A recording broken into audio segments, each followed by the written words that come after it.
Like, how did you reach out to these people and get in front of these people?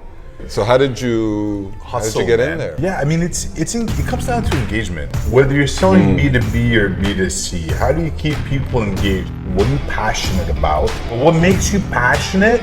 And then slap it onto what you're selling.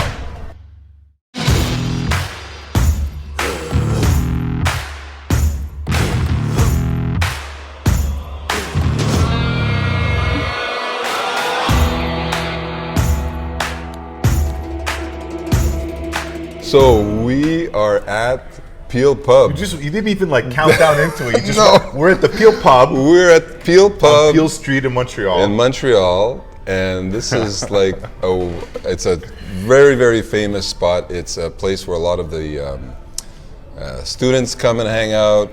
It's a place where you hung out about 25 years ago. Thanks for giving me my age.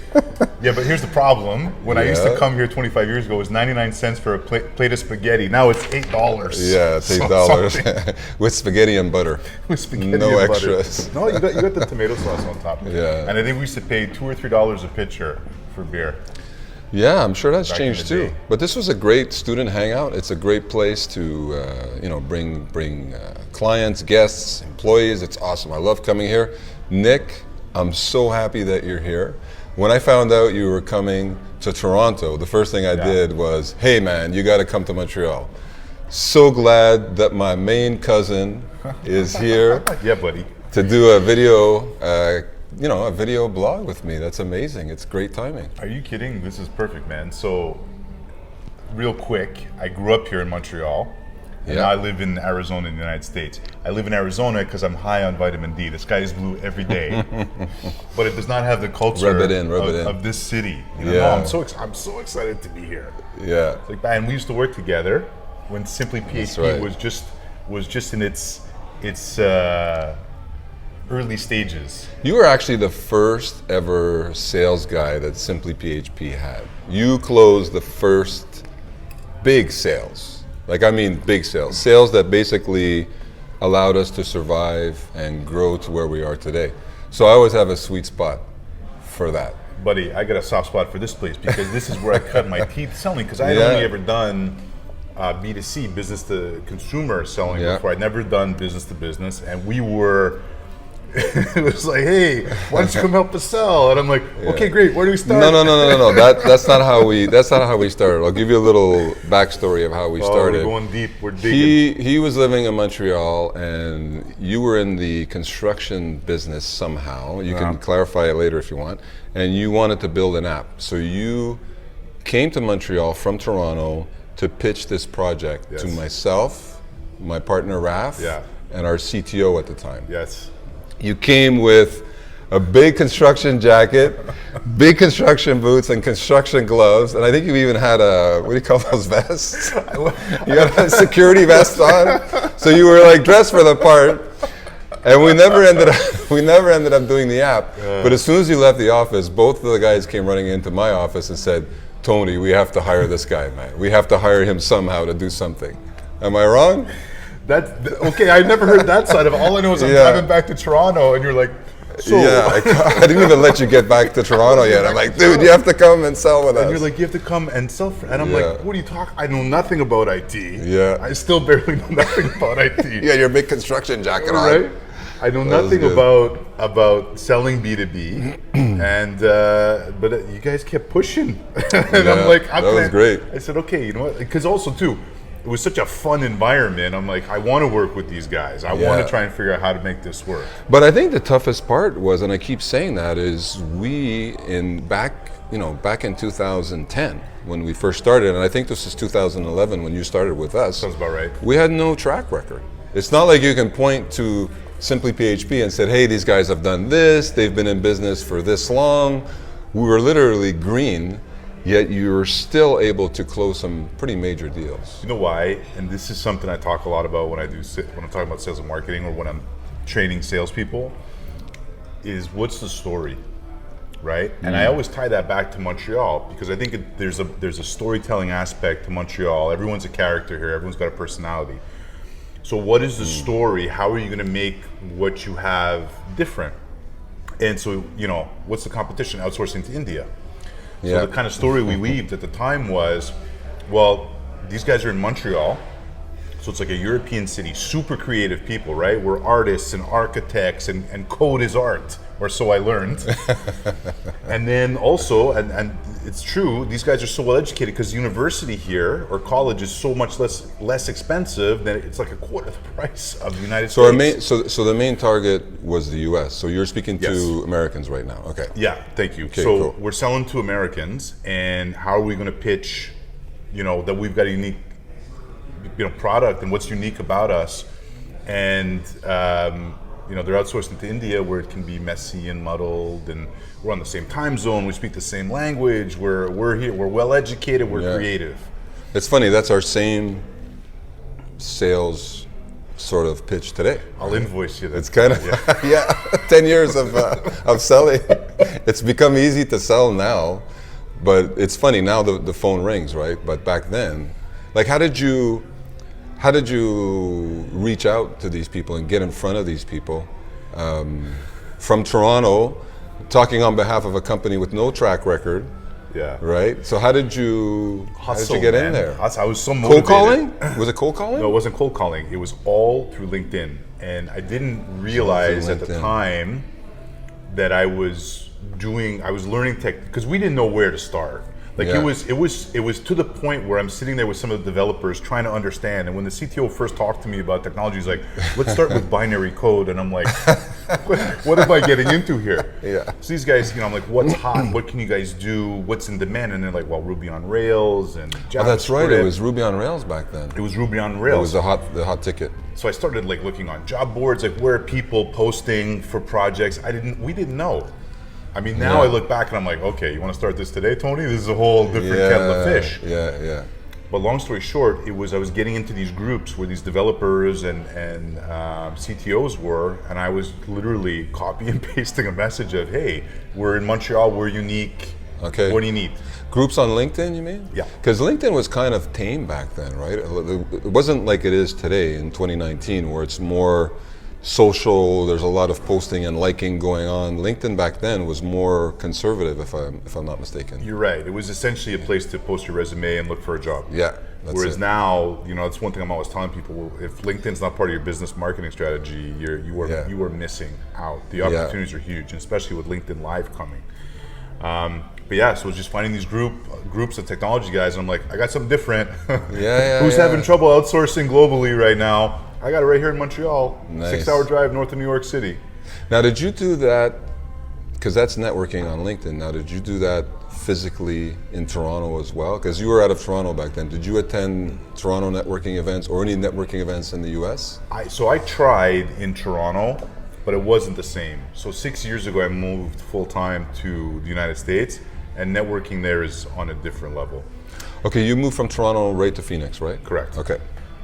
And what's interesting about, I think even just doing business and selling to people, when you're selling to Canadians, which is where I used to live and where I grew up, it's more about building a relationship and, okay, maybe, and we'll talk, and like it's a longer sales process. It's drawn out it's normally, unless there's an emergency. Yeah, what I love about Americans is, what do you got? I'll give you 45 seconds for your elevator pitch. Right? I'll listen to you. What do you got? But it better be tight, and then you better be able to do it. Okay. It's a bigger sandbox too. So the networking, like when I go to networking events in Phoenix or Miami or wherever I am, it's just on a different level now of, what do you have? Who can I introduce you to? Mm-hmm. Even talking to people in Arizona, I'm like, oh, you guys need PHP development? Yeah. Let me tell you who I know in Montreal, right? Yeah, and they've actually called me. Come on, really? Two of the three people you spoke about called me. Yeah, there you go. It was it was nice. Good. Yeah, I find personally that in the US, it's more, okay, what do you have? They have a need, and there's no, dancing around, it seems. Where in capitalism. In Canada, it's more like they're calling you, but they don't really need anything. It's not window shopping, but pretty close to it, Yeah, the Americans like to do deals. Yeah. So what do you think because I want to, a lot of times I talk to people here in Montreal that have great business owners, right? They've turned into be my friends, and they've never even considered going to the U.S. To the U.S. or selling in the U.S., which is very strange for me. So to add a little bit of value to this conversation, because that's what we're always trying to do. What would you say to someone who's in Montreal right now or in Toronto, has a great business, and is starting to look at, diving into the U.S. market? Is there a different approach, networking-wise, or? So it would depend on what you're trying to sell. So let's say software development. Software development? Yeah, any type of software development. I would go to trade. I'd start at trade shows. It depends too how much you want to invest into it. You want to hire someone who will be on the road 50% of the time. You want to hire 5 people who will be on the road 50% of the time. But getting out and actually, especially and this is a huge advantage, especially if they're in Montreal. There is a charisma about Montrealers that when you're kind of dropped into the U.S. pool is a bit different. They're like, whoa, you're a little bit like a New Yorker, but then you're not, and then you're a little bit so let me jump then. Okay. Do you need charisma to sell?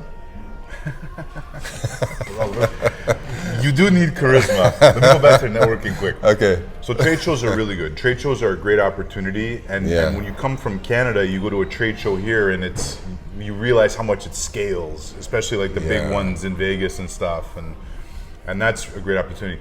The other is getting into like really high-end networking groups, and there's some that you can pay for, and it's worth it. As long as the best way to look at it is that if I'm paying X amount a month to get into these really high level, as long as you have the game to back it up and can actually sell through. You have to have the game to back it up. You can't just go there and sit in the corner, right? You have to. You got to, whatever you're doing, you got to produce. Yeah. But Montreal produces great things. Yeah.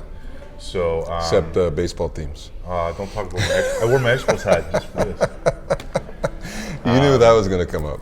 Yeah, I did. I forgot I was wearing it. Yeah. Okay, so charisma. So this is one of the things that I'm always sales training, is charisma is an acquired skill. And a lot of the stuff that Charisma is an acquired skill. Yes. So you're not born with charisma. You can have an inclination towards it. I think you were born with charisma. I've known you all your life. Okay. I think it's in your blood. But I understand that you can probably learn it if it's not in your... Well, that's where I came up with the concept, because I was thinking, my grandfather, your uncle, incredibly charismatic. Yeah. Sam Capozzi, very charismatic guy. Yeah. My dad, Louis Capozzi. Your dad, forget it. Very charismatic guy. Yeah. But everything I learned, and charisma, I think, I prefer being engaged, like thinking about how to be engaging and engage with people. And everything I learned by osmosis, like halo effect of just watching them and paying attention to them. But I'm like, what if someone sat me down when I was like 9 years old and started teaching me these skills of how to do it? Yeah, okay. Because I want to give it to my kids. Yeah. And I want my kids to be able, I'm like, well, if I learned it by osmosis, what can I teach them? Yeah. So, and it really starts with, I start with basic things, and that's smiling, right? So people love to be around people who like them, okay? So you want to be around people who like you, and genuinely, right? Okay.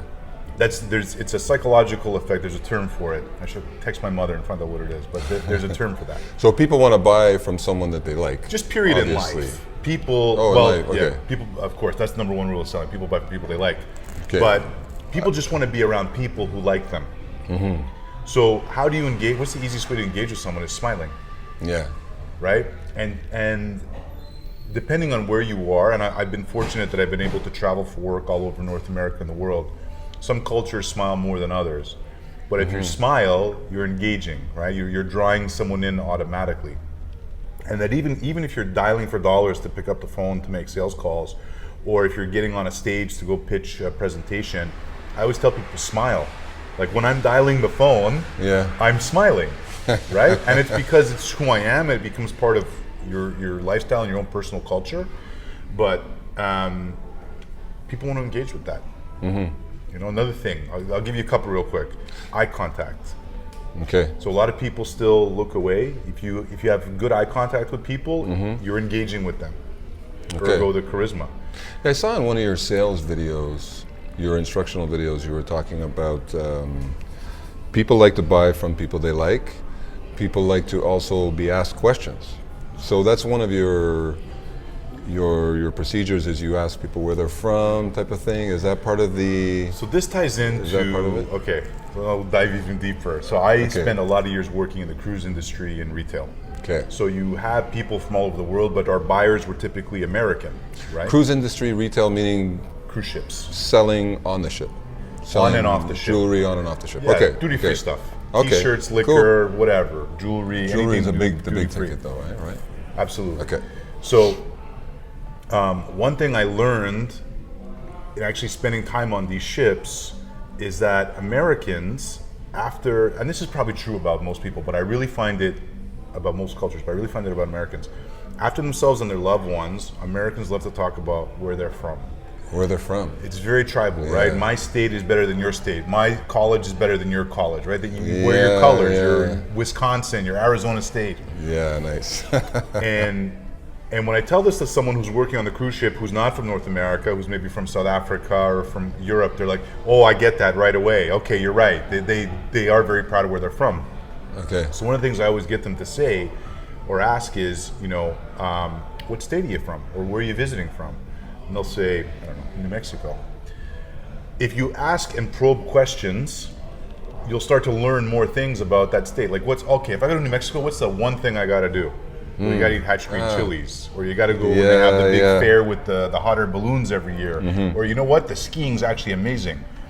When you ask questions about these places, you're building a database of information so that the next time you meet someone from New Mexico, you're like, I heard that hot air balloon festival is like the thing you got to do.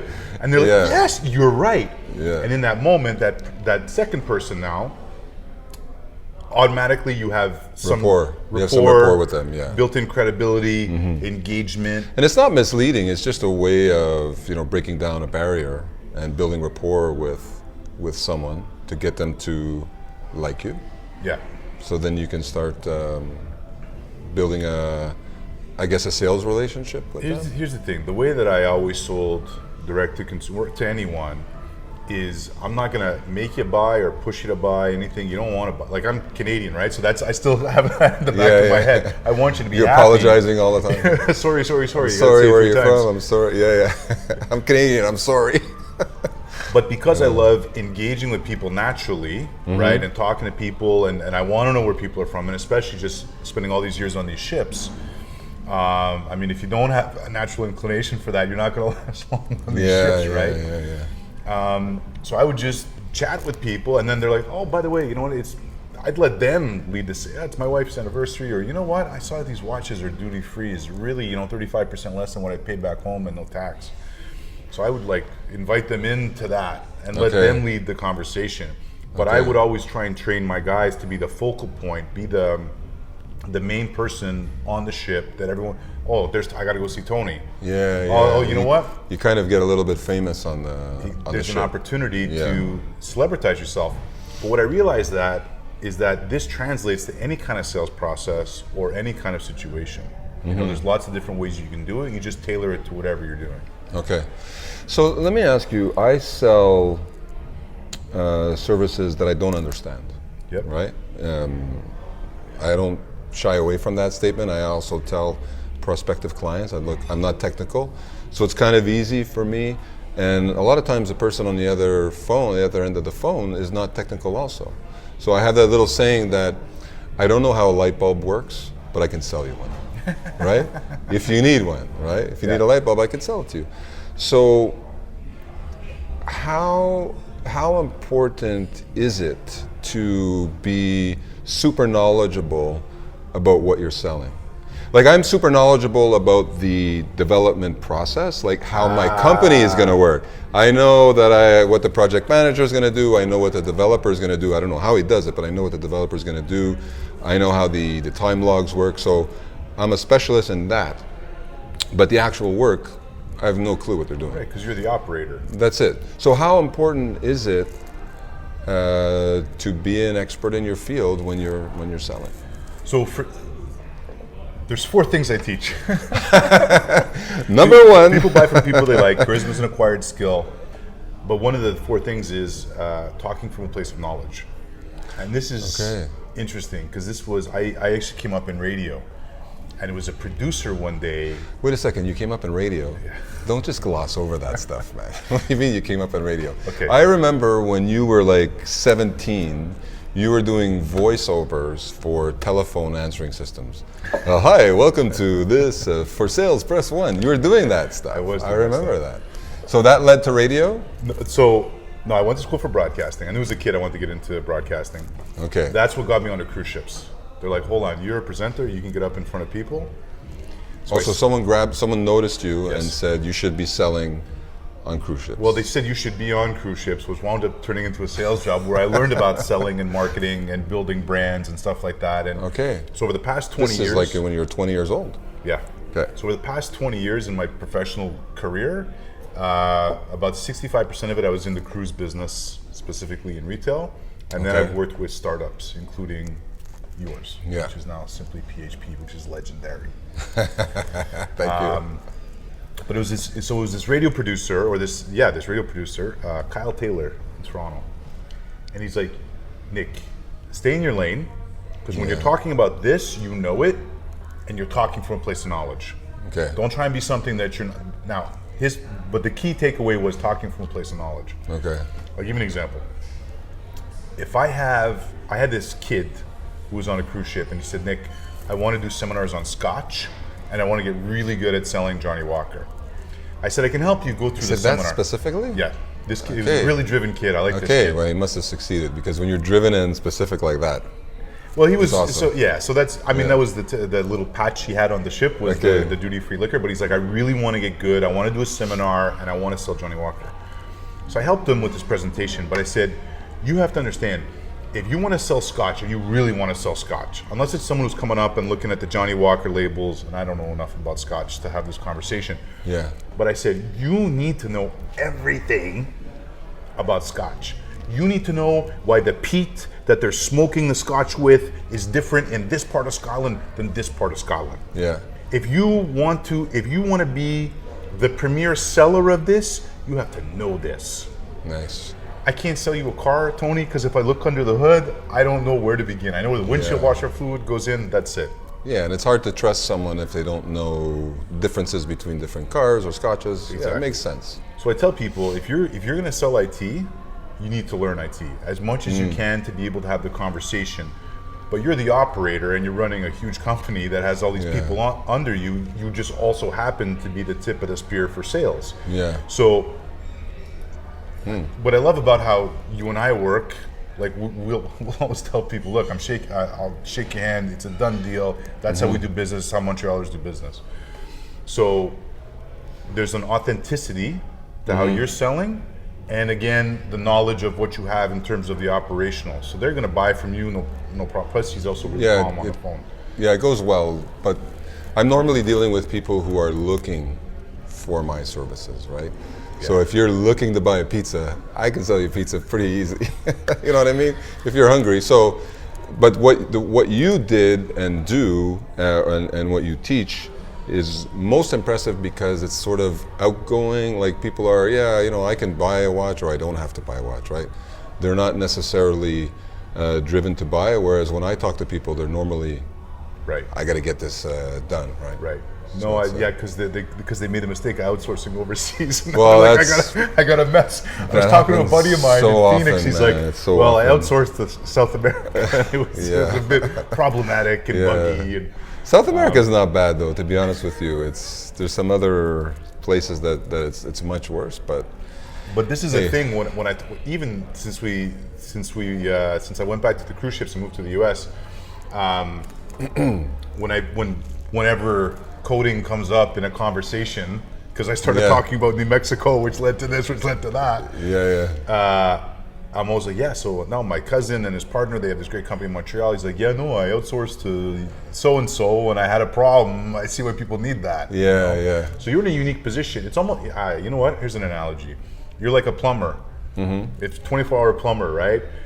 When you need a plumber, you're gonna call and I'm just like, hey, I just need, the shower to work or I need my toilet fixed. Get here, That's right? it. But yeah, I mean, it comes down to engagement. Whether you're selling B2B or B2C, how do you keep people engaged? How do you keep it front of mind that when they are ready to do a project, or you know what, not only did Simply PHP do a great job with my development, but they were great guys. Yeah, that's and they super did what they important, right? said they were going to Yeah. do.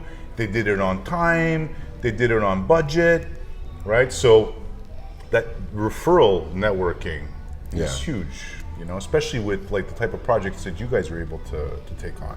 Yeah, that's the most important thing, is to deliver, right? So you can have a brilliant salesperson in the PHP development business, but it comes down to being able to deliver. Like, who's the developer that's going to be put on that project, you know, and who's the project manager, and how do you react when things don't go perfectly, right? Do you get emotional about it, you know? So do you get emotional about it, or do you just, you know, make sure that it's taken care of and fixed? So, yeah, it's definitely. It's something that you have to learn, and year 1, year 2 are always difficult. Like, our first few years were pretty rough. It was fun though, man. Yeah, It it a was lot fun of for you, yeah. No, are you kidding? It was.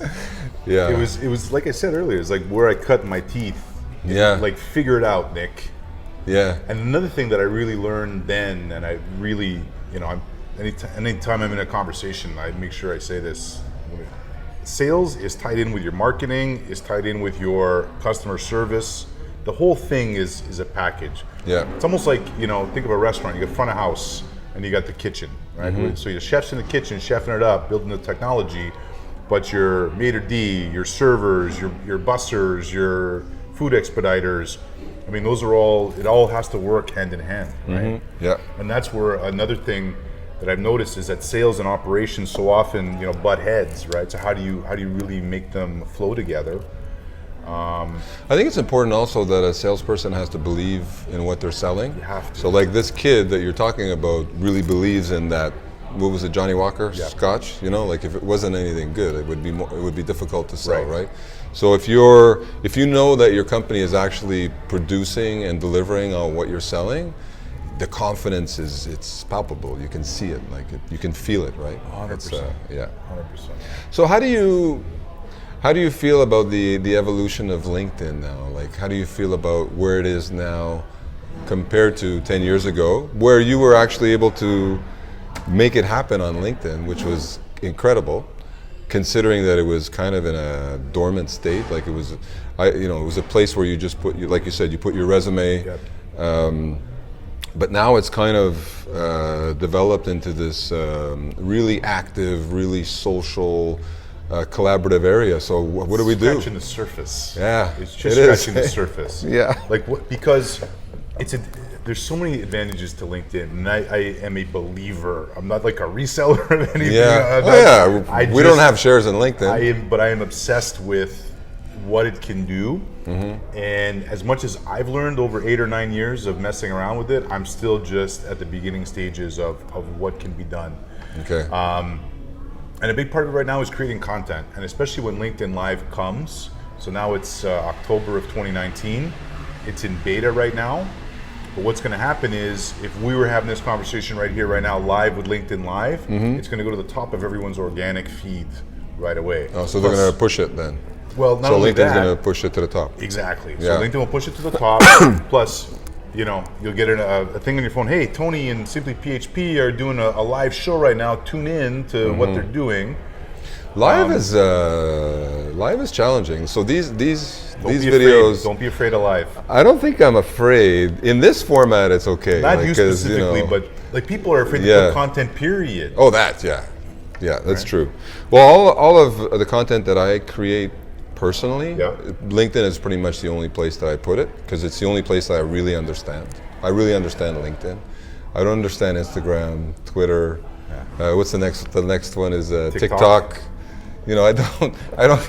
Kyler's laughing, but I understand LinkedIn, and anytime I see someone who either owns a company or is a C-level executive of a company that isn't on LinkedIn and has maybe 5 or 10 connections, no profile picture, I kind of shake my head. I'm like, what are you doing? Missed opportunity. It is. Plus, too, a lot of businesses don't have their teams and company matching up on LinkedIn. Like, you should have someone come in and like look at what you're doing with LinkedIn, and make sure everyone is in lockstep with it. Because if I say to someone on the phone, hey, you know what, we're Simply PHP, we have 40 developers, and they go to LinkedIn and they look at Simply PHP and there's 3 employees, it's like, you know, it's just fake, right? Yeah, I'm well, not calling them back again.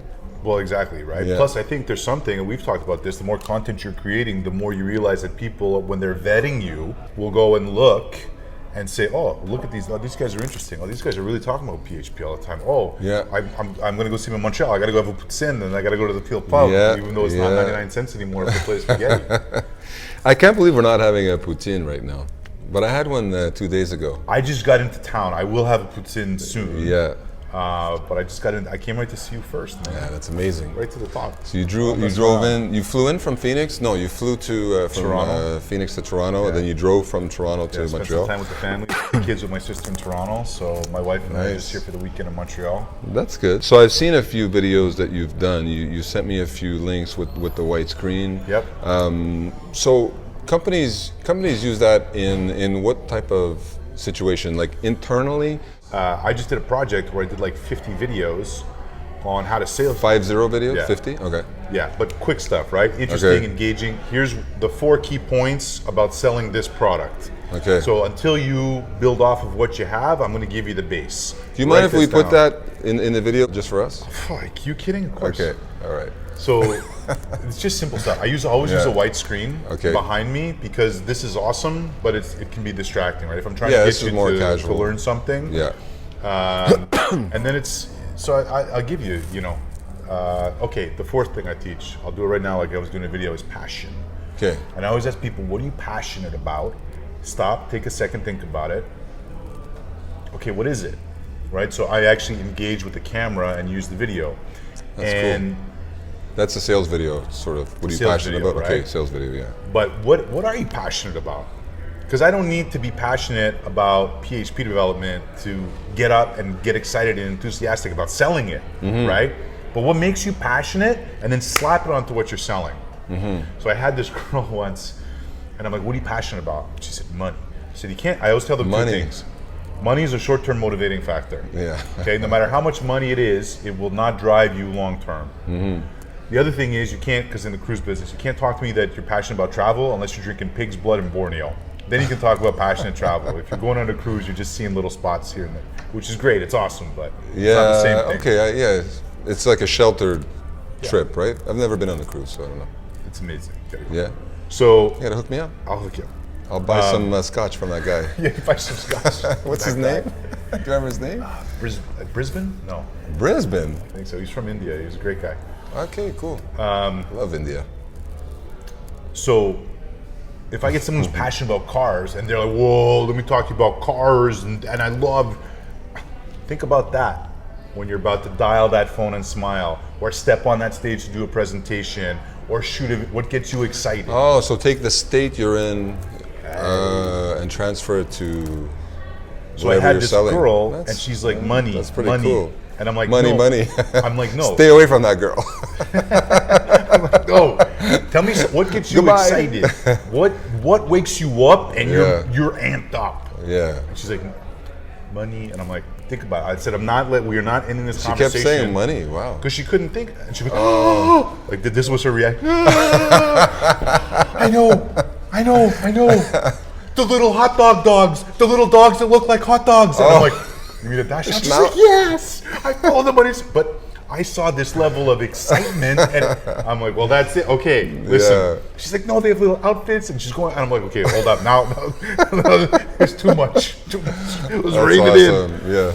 But so I said, every time you get on stage to do a presentation, the minute you step over that threshold, it's almost like a switch has to go off in your head. Yeah. And prep yourself for it. The mental state, like you just said, hot dogs. Yeah. That's beautiful. And then whatever you're talking about, then you keep riffing, but that's the state of mind you got to be in. Yeah. You know? That's great. You know, I've done a lot of sales training and I've never heard that before. That's actually a good one. Thank you for that. Again, I've read a lot of sales books, so I'm sure there's stuff I should be giving credit to people, and I'm like, Oh, okay. Well, listen, it doesn't matter. You had the spin with the hot dog, so. well, but see, what is it? Again, Tony, what Yeah. is it? It's a story, Yeah. right? Yeah, It's great yeah. storytelling, and that also comes from the radio background. How did it help you in your sales career? Everything we do is theater. Everything you do is theater. So whether if you're waiting tables, how are you dealing with your guests? There's theater to that. how you stand, how you position yourself, how you smile, how you body movement, right? Okay. How you're speaking to them. Like one of the things that I'm always teaching people when you're selling something, if it's off a phone script, great. But how do you make that sound authentic? Yeah, it's difficult. So there's certain times you want to talk at a really fast pace to get all the information in, but, 1, 2, pause.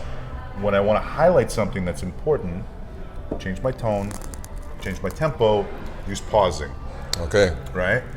So everything we do is theater. And someone said to me, they're like, yeah, but then you're like acting. I said, no, it's not acting. It's understanding how to flow with your environment, right? The water goes around the stone, okay? So how are you the water today? How are you going to work with what you've been given? It's the same. And the people who always say that, oh, you're acting well, it's because they're the half-empty glass kind of people. Yeah. Right? To me, every day I wake up, it's a win. I'm up, okay, it's a good day. Yeah. So what are we going to go and do today? I'm doing a podcast with Simply PHP in Montreal. Yeah. You just drove like 8 hours and you started this podcast. So it's very passionate. impressive, man. I'm You look passionate. great. You look refreshed. That's I'm not awesome. refreshed. I'm tired, but I'm excited to be here. The pausing is good though, because I know every time I'm often on the phone or a video conference with a client, not a prospect now, it's someone who's an actual client, and I have the developer in the chair beside me, and we're going through explanations. Well, the developer's going through a lot of explanations, and a lot of times they don't even take a breath. Yeah. They're so interested in getting it done because they're a little bit nervous, and they start at the top and it's just reading and reading and reading and reading, no breaths. And I explain to them, read a paragraph, stop, ask the client, are there any questions? Because people like to be included, right? They like to be engaged. And I find that they really caught on to that. So I think it's a little bit along the lines of the pausing and of what you learned in radio could apply. So think about it this way. Your technical guy is talking to the owner of a business who doesn't understand PHP. No, who's probably like the same level as I am and just Right. wants to get it done. Yeah. So how do you even, and this goes back to storytelling and being a raconteur, how do you put a story around it?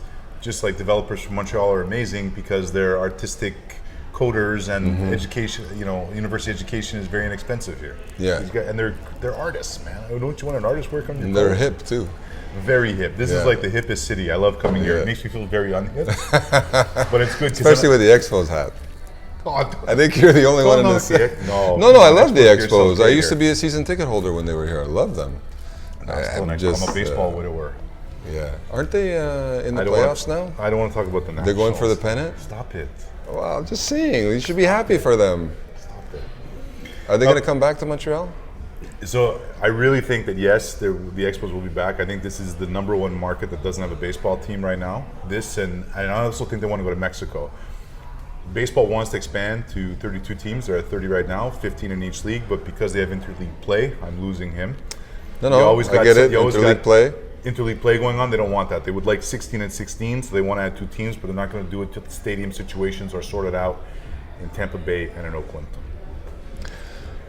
Okay, so I heard that Tampa Bay might share their team with us. Is that possible? That I That's think is just, the owner. This is just my opinion. I think the owner is just fleshing out how serious. He's trying to get a deal done from the city of Tampa or St. Pete or wherever they want to build the stadium. Gotcha.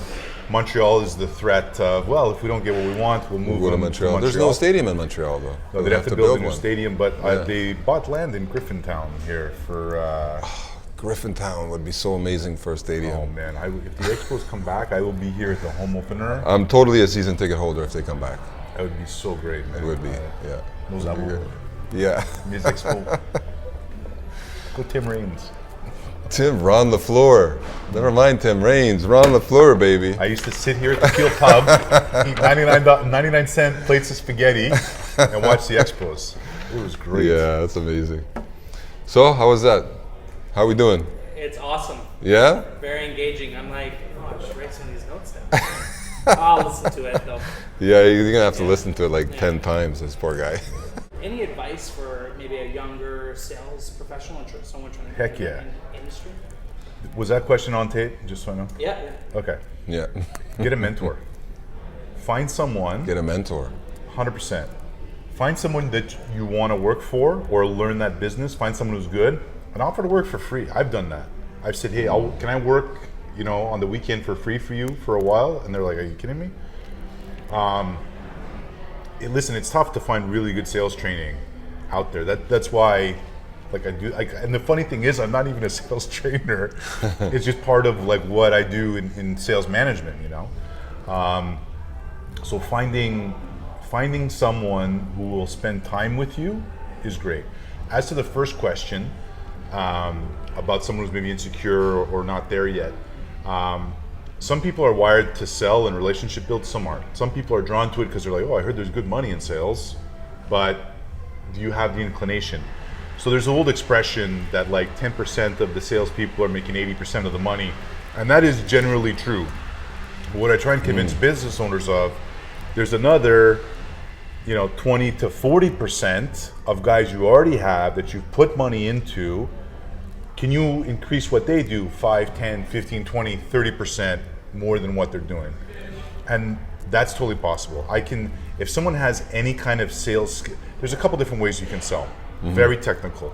So if you know something so well that even if you're insecure and have no charisma whatsoever, you can sell it because you're so technically sound on it. Okay. The other is by relationship building. And it's like, well, now I got to choose from 4 different options, but I like Tony the best. Or Tony's my buddy, right? And I think guys like you and I mean, for me, it's like, I'll put it this way. I think why the success I have had in my life is because this is really who I am, and it's always an authentic experience. I'm never trying to make a sale for the sake of making a sale. I see guys, high-fiving and stuff after that. I gotta sleep at night, Yeah. But did I do right by the person? Did I give them something they really needed? Did I give them good value, good customer service? But yeah, the reality is that there are some people who just aren't cut out to sell. I think in order to sell every day, right? Yeah. You need to enjoy what you just said. Like if it's an effort for you to have a conversation with a prospect, like for me, it's effortless. I love it. Asking questions, especially. I love asking people questions. I love finding out about them, about their needs. It drives me. So if you're someone who is like totally exhausted after spending a half hour talking to someone, then sales is probably not for you. It should drive you. You should be an extrovert. I think an introvert can learn how to become an extrovert, 100%. I'm told. But I believe that. Yeah, it's definitely a plus if you're driven by that. If you enjoy, and I believe that you are one of those people, Kyler, that enjoy engaging with people. Like the manager of this restaurant loves you. Yeah. You just came here and you set this up, and you walked in. It's like, hey, Kyler's here. Like Montreal Expos or something. Like. So that's the quality of a person who's able to make a success out of selling. Is to me, that's my opinion. Yeah, and I think too, this is really something that I think more and more about is the more authentic you are, the more successful you're going to be. And some people are just authentic people, and some people aren't. Yeah. So there's something to that as well too. But listen, it's constantly evolving in my head, at least. Sometimes I got to take notes. So what's the future of what does the future hold for Nick Capozzi the next year? Let's start with 1 year. Man, what's happening with you? You know what? I actually there's something coming down the pipe. So there's a real interesting opportunity. Yeah. I'm gonna go in and check it out first. But okay, beautiful. What I will tell you is, if you are watching this and you've gotten this far in, if you ever want to pick up the phone or message me on LinkedIn, and I will happily take a phone call what I do for people who have businesses is there's like 20 things in sales and marketing on a board. Imagine that, whether it's social selling or lead generation, whatever your pain point is. Okay. Pick one out of 20. What do you want to talk about for 45 minutes? Nice. So if you want to have a 45-minute conversation, I can't come in and tell you what's wrong with your company. Because then what I'm doing is I'm writing a prescription when I haven't diagnosed the illness. Okay. So you tell me what hurts. Okay. Right? Yeah. So tell me what That's doesn't good. work. And then I like that. And then we can riff on that. I love this stuff. I mean, sales and marketing is like what I'm passionate about. Yeah. You can tell. Yeah, it's authentic. Yeah. That's beautiful. That's a wrap. Nick, love you, cuz. Thanks, buddy. Love you Yeah. too, man. All This right. was fun. This was great. Yeah.